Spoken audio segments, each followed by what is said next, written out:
उल्कामुकू राजा होता महाथोर, तयाची पत्नी होती सुंदर. नदी किनारी एकदा त्यांनी घातली महापूजा दोघांनी. आली एक नौका त्याच मार्गानी, नाव भरलेली पूर्ण द्रव्यानी. होती व्यापारी साधू बाण्याची, रीत पाहण्यास आला पूजनाची. उल्कामुकू त्यास बोले ऐकावे, व्रत नारायणाचे आचरावे.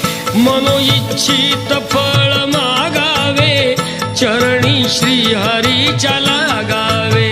घराशी आला वाणी परतून, तयाची पत्नी होती शीलवान. तयास नव्हते काही संतान, केला नवस